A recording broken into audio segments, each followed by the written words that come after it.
Well, hello everybody. It's Thor, and today we are going to be taking a look at Elon Musk's chart. And Elon is in the news on a daily basis. And I'm always hearing about his tweets. I'm always seeing him in the news. And recently there was this whole Twitter deal controversy that has taken place where apparently Elon was trying to purchase Twitter. And then I guess he decided to not go through with the deal because of the bot problem on Twitter. So he's definitely a controversial figure, but I feel like he's gotten in the spotlight, especially in the last like 10 years. He's just really been in the spotlight, up there probably with just like Jeff Bezos. So I think we hear about Elon more than even the president of the United States. So guys, thank you guys for being here. We're going to take a look at the chart. There's also this important idea that I'm going to bring up during this presentation of this idea of these two camps, these two groups of people that are basically on the planet right now. And there's one group of people that they want more of this natural spiritual ascension through consciousness.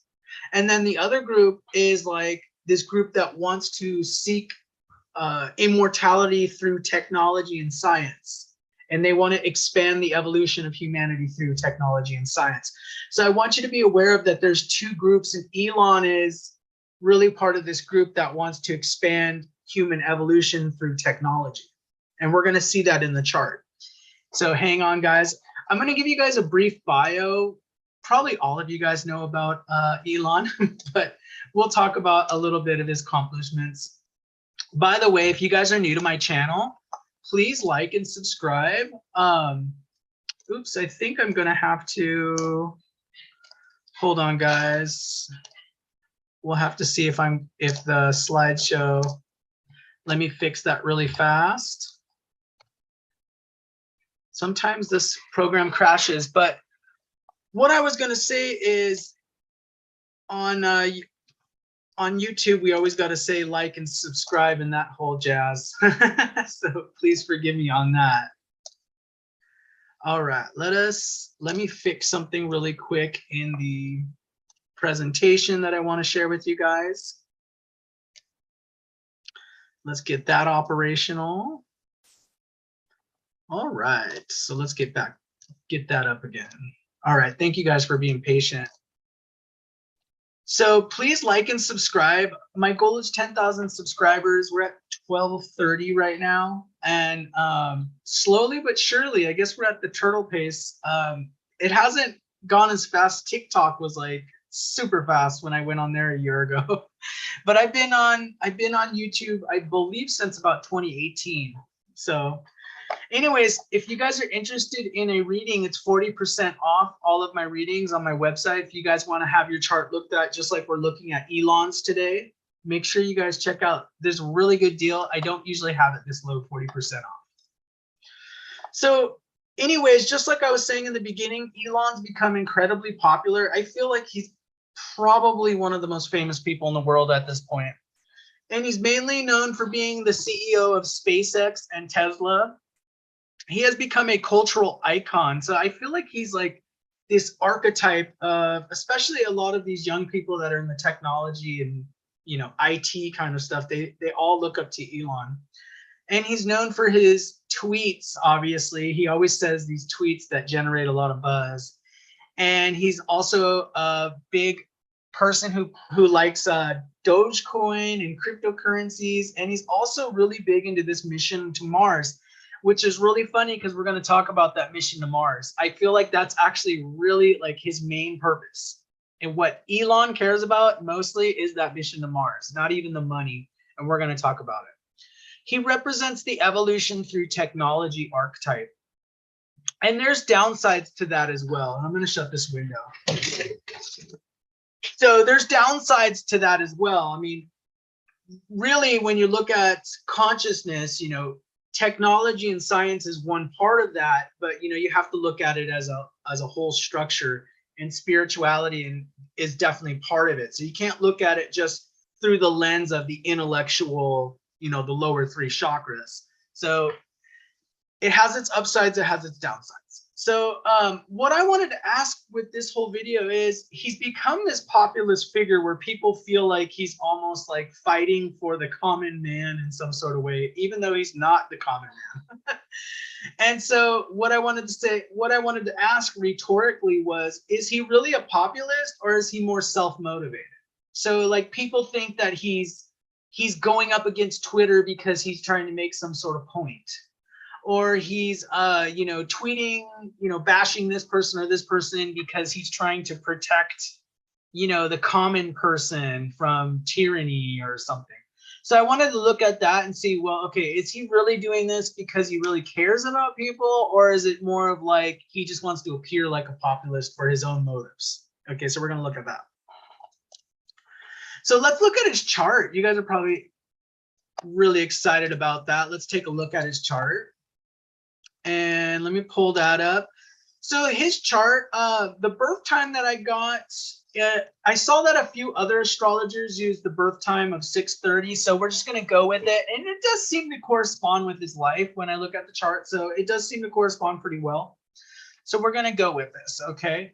The first thing that's really funny, what you're going to notice is obviously Gemini ascendant. I mean, it's almost for certain that somebody like Elon would be like either a Gemini or a Virgo, somebody very Mercury-like. And Mercury, remember guys, it has more to do with like the neutral intellect more than it has to do with the why of things. So Mercury is going to be more concerned about how things happen, whereas Jupiter is more of the why, the philosophical reason of why things happen. So Mercury is like neutral. Mercury can, for example, Mercury can, you know, develop weapons of war, or Mercury could develop you know, tools for healing, you know, like medical technology. So when we're looking at Mercury, so when we're thinking about Elon, you know, being a Gemini and being that very mercurial person, he's somebody that's very neutral about things. Okay. So he might not have this grandiose philosophical purpose that everybody's trying to assign to him. He's got Sun in the first house, which this is going to give him this larger than life charisma.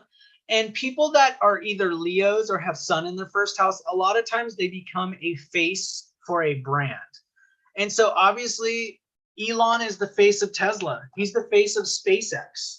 Okay, so he is like the face. Like if you think of Tesla, I mean, you do think of the car for a second, but you mainly think of, oh, Elon Musk. So that becomes the number one. So he's the face of the brand. So that's an important aspect of what he does too. But he is smart. I'm going to give him that. So it's not just that he's a charismatic face. He is smart. So when we get Mercury and Sun together like this does form a special yoga called Aditya yoga, and this gives you above average intelligence. So he probably has a high IQ. And so I think about a third of the charts have Aditya yoga because Mercury is usually very close to the sun, and it's you know, while it's moving through the skies. So about a third of the charts, but it still gives you above average intelligence in general. So that's a really good thing. The next thing we're going to look at is, let me go back to my presentation. So Sun in the first house, that's the charisma and charm, bright aura of authority. Okay, Sun and Mercury together, above average. We're also going to talk about Moon and Leo. So let's take a look at that. So you always want to look at where the sun is and the moon is. Obviously, that gives you important clues about somebody's personality. So Moon and Leo, I mean, this is going to show he feels comfortable being in the limelight. So Leo is like being person on center stage. It's having the spotlight on you. He feels comfortable being famous. You know, I know that some people say that, I don't know, somebody said, or never mind, I won't go into that. But anyways, he's comfortable with being the spotlight. Okay, and then it also shows that his mother might be larger than life. And I know he takes his mother to, like, I think like the Met Gala and all this stuff, you know, so his mom might even be a little bit like that too. He might put his mom up there on a pedestal as well. Well, he really likes his mom. It's not like he's placing her on an unnecessary pedestal. The one thing also I wanted you guys to notice about Elon's chart is take a look at where K2 is in the second house. And remember, the second house can represent a family of origin, but it can also represent assets and wealth. This right here is going to actually, so there's a big debate. So when we talk about billionaires, I'm going back for a second, guys. When we talk about billionaires, a lot of people get triggered, and a lot of people, especially people that, maybe they are suffering a lot from class consciousness or poverty consciousness. People get really angry about it, especially so with the class divisions and social economics situations. So what I wanted you to know, according to Elon's chart with K2 in the second house, even though he's a billionaire, I really do feel like his number one motivation is not money. Okay. If his number one motivation was money, it would probably be the opposite placement. We would see Rahu in the second house or Rahu in the 11th house. Okay. But we don't see Rahu's in the 8th house. Okay. He has K2 in the second house. It doesn't mean that he won't get money with K2 in the second house. It means that he's not interested in it per se. So Elon is really interested in, and we can look at that in the chart, he's really interested in this space exploration and mission to Mars. He's really interested in these futurist agendas that he has. Okay. And if money is a consequence of those agendas, then, he doesn't care either way. So I want you guys to be aware of that. I don't think he's actually money centered, even though he's very wealthy and he's become very successful. It could be that the money and wealth is more of a consequence of his desire for space exploration and to be innovative and all that sort of stuff. Okay. The one thing I also wanted to show you guys, this is the funny thing. So Rahu's in the 8th house and Mars in the 8th house. So Rahu is with Mars, guys. So Rahu, this shows a desire. Rahu shows our desires in life, and Rahu is with Mars. Well, that shows the mission to Mars. Literally in his chart, he wants to go to Mars. He wants to be more like Mars. He wants to go to Mars, like literally. So typically in like a normal person's chart, Rahu and Mars would show somebody, Mars would be like somebody's developing their willpower or their personal ambition, personal drive, such stuff like that. But in Elon's chart, it literally is, and it's exalted as well. So he literally wants to go to Mars. So I found that quite entertaining and quite funny. And he's got Rahu in the 8th house. The 8th house, remember, it's the house of death and rebirth. So there's an interest, there's a soul desire for death and rebirth and understanding the mysteries of life. And when you look at it, Elon's really behind a lot of these technologies of like life extension. Putting chips in people's brains is one of the proposals I've seen so that people can like process data faster. He thinks in a very mercurial way. How can we get somebody to process information faster? Let's put a chip in their brain. Even though most people would be like, no, I don't want a chip in my brain. But let me take a look at that on the presentation, guys. I don't want to lose track of where we're at. So by the way, the moon in the 3rd house of Leo, that's also going to show he makes his money through self-earned wealth. So here we go. I don't feel like he's very much about money. And I feel like, guys, he actually might come into some losses when he enters his K2 Bhukti in July of 2023. He might actually have some economic setbacks. I want you to be aware of that. Okay, so this is where we're at. We're at Rahu in the 8th house. So he's interested in learning secrets and mysteries, fascinated with death and rebirth. And this is, when I think of the death and rebirth thing, there's a lot of futurists and people that are in the science and technology that are really into this transhumanism movement of how can we like figure out a way to download somebody's consciousness into a computer, or how can we, have machine, different machine components added to us to make us like super people, right? So I do feel like he's definitely mega interested in that with Rahu in the 8th house. It is a legitimate, like Rahu can even show obsessions in a certain way. But above all, I feel like he's mostly about this space exploration with the SpaceX thing. And I think that's because of the Rahu with Mars. Okay. So that is a really big deal. Now, remember I've talked about in other videos, when somebody has, planets in the 12th house or planets in the 8th house, it could make somebody psychic or have psychic ability. In this case, I don't feel like this is the case. And let me explain it to you guys, because you might be like, the thing is we got Saturn here in the 12th house. And remember what Saturn does is Saturn tends to create blockages or delays or problems with that. So this could show on a spiritual level. Elon might be, I don't know if he has a religion at all or anything, or if he's agnostic or atheist. I'm not sure on that. But with Saturn being in the 12th house, it can show a disconnection or a blockage there from spirituality and spiritual guides. So this could make somebody less interested in the spiritual life with Saturn being in the 12th house. And it could be, with Saturn being there, it could be that maybe he was even oppressed when he was younger. Maybe there were religious people that gave a bad taste to him, and that's why he's not really quite interested. So I see more of this. Rahu in the 8th house means more of this mysteries, but through science and technology. Okay. And that's where I wanted to talk to you guys about. There's really two camps I'm seeing evolve with this whole ascension timeline and this bifurcation point that we are on currently. So let's take a look at the presentation. Really quick here. So Saturn is in the 12th house. This tends to create blockages with spirit connections, guides. Rahu in the 8th is pulling him into the mysteries of technology. We're well aware of that. I mean, that's all over the news, right? So known for his interest in merging man and technology, example, putting a chip in the brain. And I think recently he did it in a pig's brain. They put some sort of like electrode or chip in a pig's brain.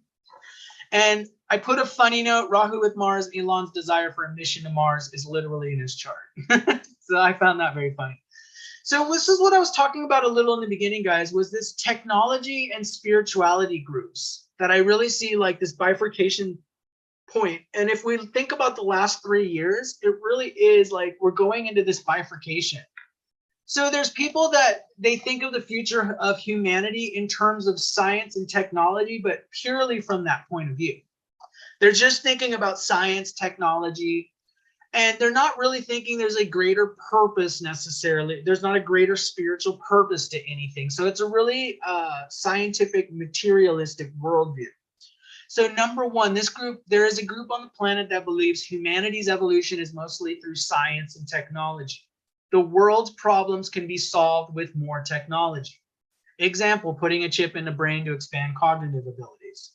Downloading one's consciousness into a machine to extend your life. So they're thinking in terms of technology and science. I even think if you were to talk to somebody in this group and you were to ask them, well, how would you solve world hunger, or how would you do, stop war? It would be like, we need to get more energy to the people, and so they think everything is through this science and technology aspect. So I want you to be aware of that. And then there's a second group with this whole ascension process. And the second group is more concerned with solving humanity's problems are going to be solved through consciousness, through spiritual evolution, through developing things like empathy. And, instead of like the technology necessarily, it's more about how do we make humanity more compassionate, and then the problems would go away. It wouldn't even matter about the technology. So I do feel like this is a big bifurcation point. And I want to say, and if you guys believe this is a lot of spiritual ascension groups, but this is almost like the story. And if you guys ever read the mythology of Atlantis, this is like a reincarnation of the story of the Atlantis civilization. So the Atlantis civilization had a group that was like the spiritual elders that were very, very spiritual. They had mystery schools, and they had a lot of yogis and yoginis, and they had a lot of spiritual people in this group. And then there was this other faction on Atlantis that was all about the high technology. Well, one of the problems with the downfall of Atlantis was, they apparently developed some sort of technology that brought some giant cataclysm on their world, or on their, on Atlantis. And Atlantis is in our history. It's not around anymore. Okay. So the mythology is that there's a danger of developing technology with a low level of consciousness. Okay. That's the danger. So if we're developing high technology, we want high consciousness because you need to have ethical and compassionate responsibility with high technology. You can't give it to people that are just motivated by greed, fear, and that's the problem. Somebody like Elon, they might be looking at it just simply from an informational point of view. They want to develop AI, they want to develop this because they want to just see more technology in general. But there is a danger there. It's like, do we need to develop this technology at all costs if humans are not ethically ready for that? There could be a lot of destruction with that if people are not, they don't have their consciousness at a certain level. So that's the downside, and that's the whole story of Atlantis. And it's interesting because it's showing up in this Elon reading, but it really is, it did come to my mind while we were looking at that, while I was looking at that. So one of the things I wanted to talk about is we're going to look at what planetary period is Elon currently in, and he's in the Rahu Mahadasha. And remember, Rahu periods are, the Mahadashas are like really big periods of time. So Rahu Mahadasha lasts 18 years. He started it back in 2013, and he's going to be in it in 2031. So that's the whole mission to Mars thing. So it was really cool. It really lines up with this whole idea of Elon trying to jumpstart this mission to Mars. And let me show you in the chart. So, and this is till 2031, keep in mind. So when you're running Rahu Mahadasha for 18 years, like Elon is, the karma is going to be focused on Rahu here. And then any planets that are especially associated with Rahu. So it's all going to be 8th house, Rahu, and Mars kind of thing. So I do feel like this obsession to get into space, I feel like this is even bigger than I think it's even bigger than the Tesla stuff. I think if we were really to get into Elon's brain, if I'm based on the chart, I feel like his #1 goal is the SpaceX. That's probably his pride and joy. That's probably his baby, is space, going to space. Okay. So he must be, maybe he was a really big sci-fi fan when he was young.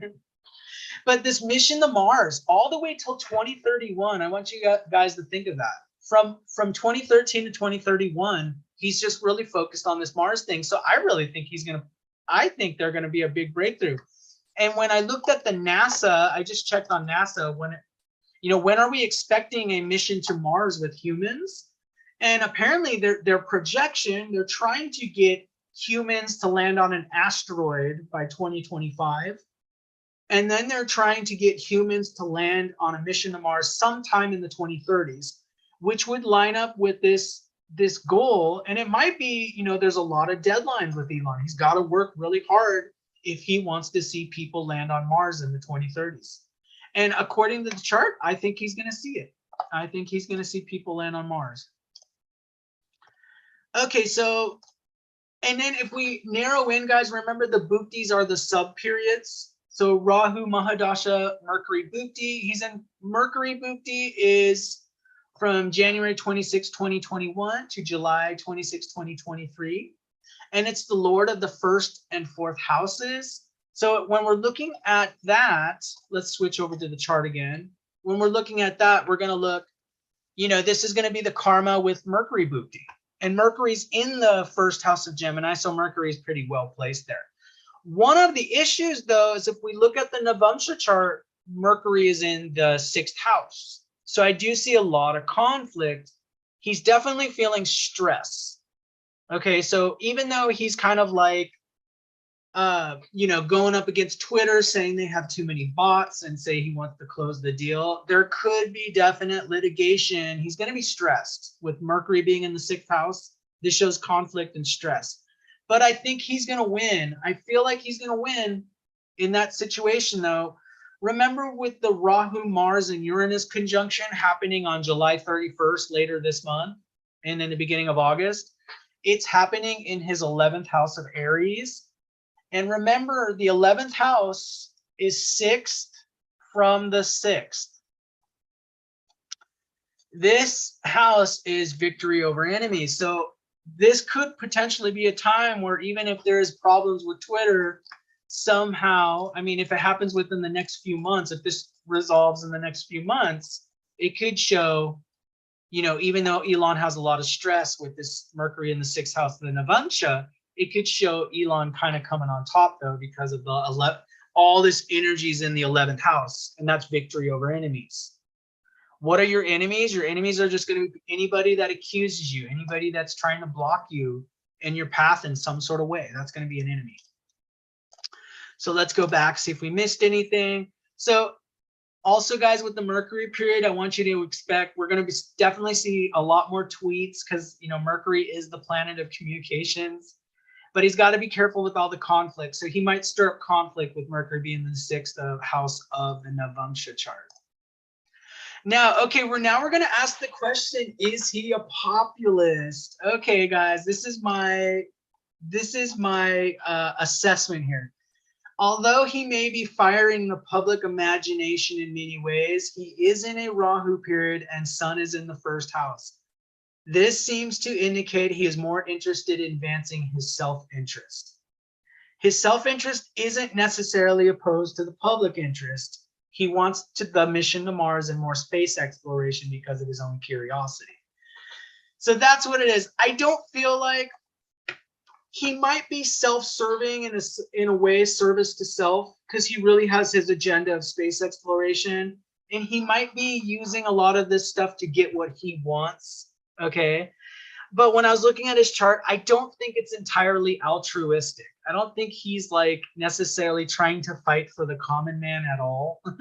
I think everything he's doing is to advance his own interest in his companies, SpaceX and Tesla, that may or may not line up with public interest. Okay, so if he's mad at whoever, or if he's mad at, you know, whatever organization, or he's mad about free speech or whatever, it's not necessarily to protect people. It might be for publicity, or it might be for some sort of reason to gain support for what he wants to do. So I want you guys to be aware of that. So is he a true populist? I don't think so. I don't feel like it based on the chart. Of course, that's Thor's opinion. So we'll take it at that. So I don't feel like he's a true populist. I feel like, and you know, to get to that level, a lot of times you aren't. I mean, there is a certain service to self element if you get that high of a level. I mean, it's not like he's Mother Teresa. He's a billionaire like playboy. So we got to also like put that in context, right? So let's look and see if I have any questions in the chat. And I don't have any questions. Devika, nice to see you. Everybody, thank you for being here for this. I felt like it would be important to take a look at Elon's chart, simply because he's such an important public figure. So thank you guys for being here. And let me know what you guys think about Elon down below. And take care of yourselves until the next video.